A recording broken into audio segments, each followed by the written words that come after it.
All right, welcome back here on WLTX.com and WLTX Plus. However, you're getting your information online. Reggie Anderson, Aaron Lucas. We are here to preview the Gamecocks Sweet 16 matchup with the Terrapins from College Park, Maryland. A little SEC Big Ten flavor in Birmingham. Tip off tomorrow, 5 o'clock. And Aaron, I was kind of excited. Nothing against Alabama, but I wanted to see somebody different, even though they have played the Terrapins a few times these last few years. But a little SEC Big Ten matchup is a little bit more.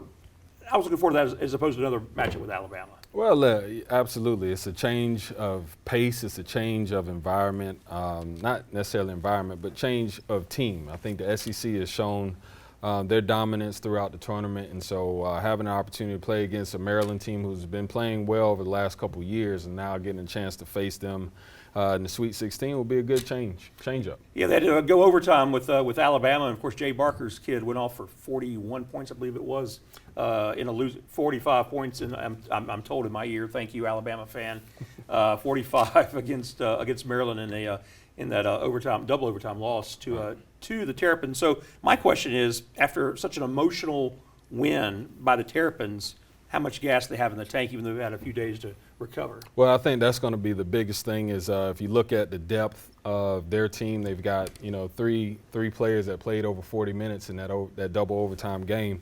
South Carolina typically over the season has worn teams down, so they look to change the pace up, wear your legs down over time, and I think Maryland has to figure out how they're going to be able to sustain that with 7 players playing 20-plus minutes versus 8 for South Carolina. So it's going to be a matter of depth, and hopefully that double overtime plays in our favor for the Gamecocks. Psychologically, if you're the other team and you're facing the starting 5, and all of a sudden the leading scorer comes off the bench, the SEC Sixth Woman of the Year comes off the bench, Edwards, Fulwiley, it's like, normally you think there's a little bit of a drop-off.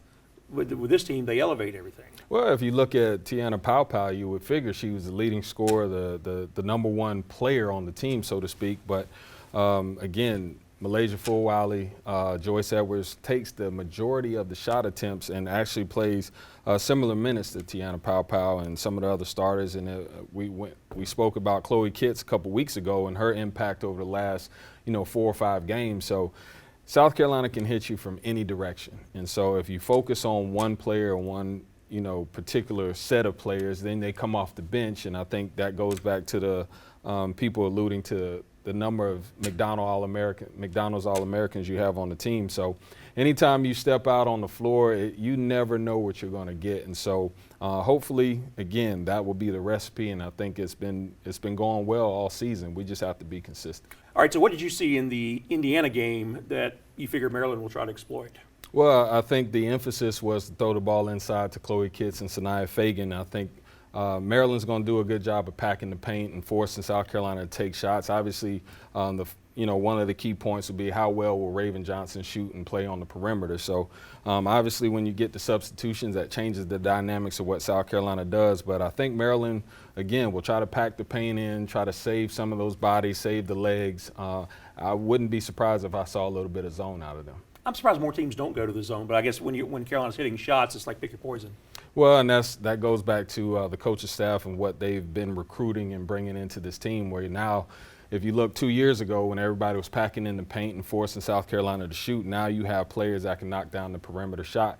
And we still forget about Bree Hall, who 2 years ago was probably the elite, probably best shooter on that team at the time. So you really have to pay attention to what style of play the defense is playing. And so, I think South Carolina will adjust as the game goes on. And again, 2 wins from Tampa, 4 wins from another national championship. Last year, they were clearly the dominant team. This year, you've probably got, maybe 3 or 4 teams that could contend for that national championship, which to me makes it a little bit more fun. Well, you look at Notre Dame, you look at UCLA, obviously Maryland's formidable foe. You look at North Carolina State and what they've been able to do in the ACC. Duke has come along recently. So it will be a fun March Madness to watch and see how this plays out. Again, I think South Carolina's depth will play a big key in a run this particular season. So it'll be fun to watch. I'm paying close attention to see how this develops, and hopefully at the end we'll be there. And you've got obviously UConn and Texas that are going to try to be in the mix. I don't know if Vic Schaefer can. He's cracked the code with Dawn once this year. I don't know if they can do it twice. And then UConn, obviously, we saw what they did at the CLA. In terms of this team, you talk about staying focused. How hard is it as an athlete when when you walk on the court, you are on paper the better team? Right. And again, even though the stage is set, how do you play to that standard?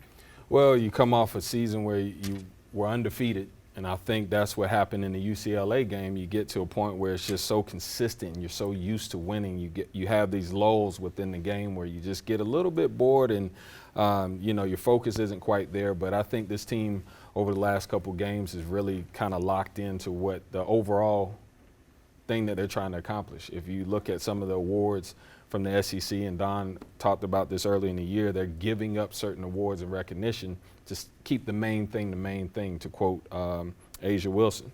And so it's going to be a tough challenge. Obviously, everybody's getting better. You just talked about Texas. You talked about UConn. And so this team has to come out and really be a cohesive unit. I think at times with the substitutions, it gets a little sporadic at times as far as our play. But for the most part, I think if the game plan is set, if each player comes off the bench and plays well and does their job and plays their role, I think this could be another fun year for the Gamecocks. All right, he is Aaron Lucas. He is the head coach of the Lower Richland girls basketball team, former Gamecock point guard, played at a high level, coaches at a high level, and he is analyzing at a high level here on WLTX.com and WLTX Plus.